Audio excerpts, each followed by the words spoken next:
Saya mau tanya, ada beberapa teman yang berjilbab tapi melakukan perzinahan dan status istri atau ibu, bukan janda. Jadi bagaimana solusinya? Ini was-was syaitan menggoda. Kenapa harus berzina? Nggak ada manfaatnya zina itu. Dan setiap dia lakukan, berarti dia sebenarnya sedang membuka sebuah cobaan baru buat dirinya. Setiap orang buka pintu dosa, dia sedang membuka pintu ya permasalahan atau cobaan baru buat dirinya. Kata Nabi kata Ibnu Qayyim rahimahullah, beliau seorang ulama yang menjelaskan masalah tazkiyatun nafs, bagaimana jiwa seseorang itu bisa suci. Kata beliau, siapapun yang berbuat dosa, maka Allah akan kirim kepadanya dua tentaranya, sumpek, suntuk, ya, dan sedih. Sampai dia bertobat kepada Allah. Gak ada orang itu habis zina terus gembira. Walaupun dia bisa tersenyum, tapi di belakang dia sumpek. Ada sesuatu tapi dia nggak tahu apa itu. Itu perasaan ada karena kemaksiatan dia lakukan. Lalu kenapa harus seperti ini? Solusinya bagaimana? Lampiaskan pada pasangan. Kalau memang kurang harmonis, buat harmonis. Gitu kan? Bagaimana bisa dibuat supaya harmonis gitu kan? Bagaimana ibu berdandan, menata rumah, berbicara dengan kalimat-kalimat yang baik dan santun dengan suami. Hidupkan kembali suasana cinta itu. Banyak orang berumah tangga, ibu-ibu sekalian, tidak pernah sama sekali menikmati, tidak mata suaminya, nggak alisnya, nggak ketemu seperti biasa, dianggap sudahlah rumah tangga seperti ini. Salah. Buatlah suasana yang nyaman di antara mereka gitu kan. Ngobrol, bicara, dan seterusnya. Lampiaskan syaitan, ada syaitan menggoda. Kita malas layani suami, langsung isti'adah. A'udzubillahi minasyaitonir rajim. Karena itu Allah jadikan hubungan biologis setelah nikah pahala. Kata Nabi SAW, di kemaluan kalian ada pahala. Pahala yang besar. Kata para sahabat, ya Rasulullah, apakah kami menggauli istri kami, dapat kenikmatan, dapat pahala? Kata Nabi SAW, kalau kalian letakkan kemaluan kalian pada yang haram, berzina, apakah kalian dapat dosa besar? Kata para sahabat, iya. Kata Nabi SAW, begitu juga kalau kalian letakkan pada yang halal. Sampai kita tahu ada sunnah Nabi SAW dikerjakan pada hari Jumat. Hubungan biologis, itu ada berarti pendapat ulama mengatakan minimal sepekan sekali. Dan ada pendapat yang mengatakan bahwasanya justru dianjurkan setiap hari. Karena Ibnu Umar radhiyallahu anhu tahu kalau ini pahala. Berhubungan biologis suami istri, kadar besarnya sama dengan kadar besarnya orang dosa berzina. Kalau haram. Jadi ini besar sekali pahalanya, gitu kan. Maka Ibnu Umar melakukannya setiap hari radhiyallahu anhu.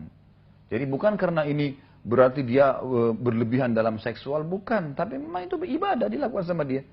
Dia kerjakan dalam kondisi ibadah. Dan kalau ibadah itu ada adabnya. Kalau misalnya gini, kita sholat malam ya, adab itu kemasannya ya. Kita sholat malam, Bu. Ibu bangun sholat malam, karena kebetulan bangun, kemudian ya sudahlah, dengan baju itu tinggal sholat, mungkin sejadahnya juga sudah lama nggak dicuci, ya dia sholat saja. Ini beda pahalanya dengan orang sebelum tidur, ibu sudah tata sejadahnya, sudah bubuhi minyak wangi, memang sudah diniatkan mau bangun sholat malam. Bangun sholat malam, buat teh hangat, minum dulu, buat kemasan, supaya ibadahnya jadi nyaman. Itu ada pahalanya sendiri. Kemasannya itu ada pahalanya, asal mengemas ibadah yang sudah ada perintahnya. Ya. Jadi dia pakai mukena yang bersih, dia pakai minyak wangi yang wangi sejadahnya, waktunya juga dia sudah atur, saya mau sholat malam jam 3, jam 4, saya berarti tidur harus jam 9, jam 10 malam. Memang sudah ditata sama dia. Ini kemasannya, ini beda, pahalanya beda. Sama dalam semua lini kehidupan ya. Ibu-ibu kalau ada kelebihan rezeki, mau umrah, mau haji, jangan tanggung. Bisa bintang 5, bintang 5, bintang 7, bintang 7 bayar. Gak apa. Loh iya betul. Karena ini ibadah. Beda, orang bilang sudah deh gak apa-apa, bintang ini saja. Ya, padahal dia mampu ya. Bukan tidak mampu. Sudah gini aja deh, nggak apa-apa kan, hotel juga tidak dipakai. Jangan pelit dengan diri sendiri, itu sedekah ibadah. Nikmatin, silahkan. Buat kemasan terbaik. Berikan makan orang, jangan makanan bekas. Beli makanan yang bagus memang, sekalian kasih yang baik buat Allah, begitu. Kemas ibadah itu, sama dengan biologi suami istri. Kemas, ibu jangan asal jadi. Kemas, buat suasana yang nyaman, apa yang suami suka lakukan, dan bukan aib, Bu. Untuk mengubah keadaan. Kalau selama ini kita biologisnya buruk dengan suami, ubah menjadi baik. Nikmatin itu, gitu kan. Bagaimana caranya? Coba cari, susun poin. Mulai hari ini saya akan buat apa sih, perbaikan apa mungkin selama ini. Nanti besok perbaikan apa. nanti lusa perbaikan apa, terus kemudian komunikasi apa yang disukain dan seterusnya. Ini perlu terbuka, gitu kan? Ini perlu terbuka. Makanya dalam Islam dibolehkan dan itu bukan aib, gitu kan? Bukan aib dalam Islam. Kalau kita dihalalkan berhubungan biologis, berarti halal semua yang menuju ke situ. Suami istri, halal semuanya. Yang haram zina, maka haram semuanya. Sampai Allah bilang, la taqrabuz zina. Jangan dekatin tuh zina. Bukan cuma lakukan. Jangan mulai telepon, jangan mulai SMS, jangan mulai menggoda. Jangan mulai. Karena akan ke sana. Bahaya. Dan Allah mengatakan, sesungguhnya zina itu, wala taqrabuz zina, innahu kana fahishatan wa sa'a sabila. Jangan kalian dekatin zina. Karena zina itu adalah fahisha. Perbuatan salah. Dosa besar buat kalian. Wasa'a sabila, dan seburuk-buruk jalan yang ditempuh. Maksudnya kata ulama tafsir, pasti kalian akan dipermalukan, kebongkar, akan sumpek, akan ribut, akan gagal usaha, akan. Saya sampaikan ini di pengajian saya, ada satu orang bilang, betul Ustaz, saya semenjak membuka pintu zina, usaha saya setiap saya buka gagal ini. Sana gagal, ribut suami istri di rumah, ada masalah. Padahal sebenarnya dia tadi berpikir tidak ada yang tahu, dia keluar negeri, dia kemana, dia zina. Setelah saya jelaskan, berarti ini efeknya Ustaz. Iya, berefek. Berefek loh itu. Nggak ada tidak berefek. Dan masalahnya gini, kita kalau sudah buat sesuatu, maka selalu sesuatu itu ada bekasnya. Dan butuh waktu untuk membersihkan bekas. Contoh, ada air di gelas, saya pegang. Kemudian ada orang lewat, saya siram air itu, bukan niatnya untuk membasahin dia, tapi ternyata dia kena air itu. Apa yang harus kita lakukan? Kita bilang, maaf ya. Baik, cukupkah itu? Nggak cukup. Karena baju orang sudah basah. Ada bekas kan? Bersihkan bekasnya. Saya keringkan bajunya ya. Saya gantiin bajunya. Kalau dia betul-betul mengatakan, sudah nggak apa-apa, saya sudah maafin. Sudah. Berarti bekas itu dia tanggulangi ya. Sudah. Tapi jangan lupa ada bekas. Nggak ada bekas. Kita ngobrol sama lawan jenis. Jangan bilang nggak ada bekas. Berbekas itu. Jangan biarkan ada bekas. Karena jangan coba-coba tadi saya bilang. Coba-coba ini berbahaya. Kita manusia lemah. Sama kita incipin. Kita sudah kenyang nih. Lihat makanan di meja. Kita incipin dikit. Biar kenyang kita bisa makan loh. Kalau kita mau coba-coba buka pintu dengan lawan jenis. Padahal sudah ada pasangan. Ada orang, Allah penuhi loh kebutuhannya. Sudah terpenuhi, dia terlampiaskan biologisnya, ada makan, suaminya kalau kemana-mana antar dia, masih buka pintu itu. Dia masih mau coba-coba, bahaya loh ini bisa hancur rumah tangganya. Allah SWT hancurkan. Dan kalau dia berumah tangga lagi, pasti akan ada penghinaan. Nanti akan dihina oleh suami yang keduanya, nanti akan kacau. Padahal asalnya dari yang pertama. Untuk apa? Kalau sesuatu nggak perlu diganti, jangan ganti. Nggak perlu. Masih bisa ya? Sudah kita jalan.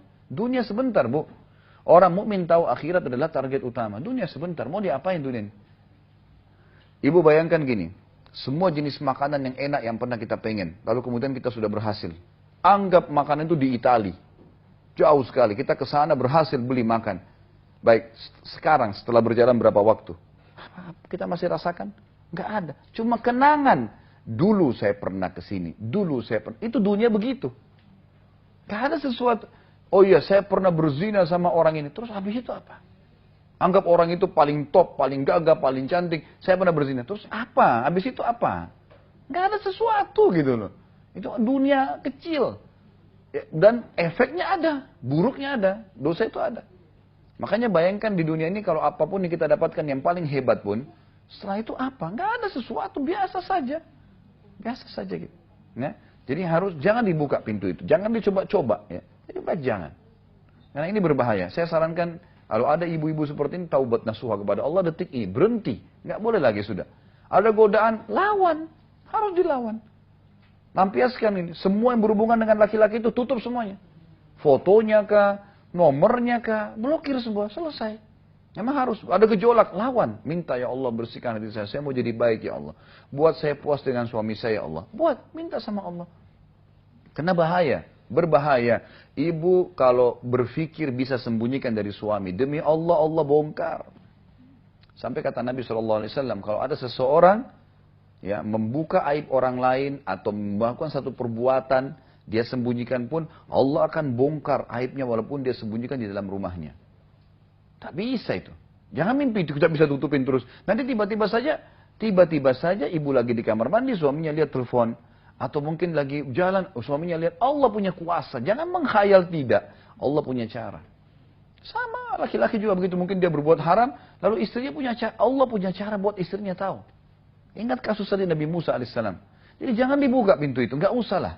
Nggak usah. Dunia ini jadikan dan fahami adalah tempat lewat saja. Dan ini kemasan sama kiasan. Nggak usah terpengaruh dengan itu. Orang yang mau coba-coba yang lain itu karena memang dia merasa, ya, ini adalah mungkin lain, mungkin begini. Enggak ada hubungannya sama sekali. Mungkin ada beda rasa makanan-makanan ini, tapi sama saja makanan. Tujuannya menghilangkan lapar. Itulah dunia. Kecuali ada hukum syariat di situ, gitu kan? Ada hukum syariat. Misal orang makan, dia sudah biasa beli ayam, beli makanan di rumahnya, tapi pas Idul Adha, memang disuruh berkurban, disuruh makan tambahan daging. Ya, perintah. Baiklah kita kerjakan. Tapi kalau nggak ada, untuk apa? Nggak ada manfaat sama sekali. Jadi ini harus bertakwa kepada Allah. Jangan dibuka pintu ini. Nggak ada manfaatnya sama sekali. Anggap kita sudah lakukan hubungan biologi sama dia, apa kita dapat? Sebuah kebanggaan. Kebanggaan mau diapain? Sementara ada hukuman Allah datang. Tidak mungkin kita lepas ya. Apalagi kalau itu dilakukan berulang-ulang, maka itu makin berat hukumannya.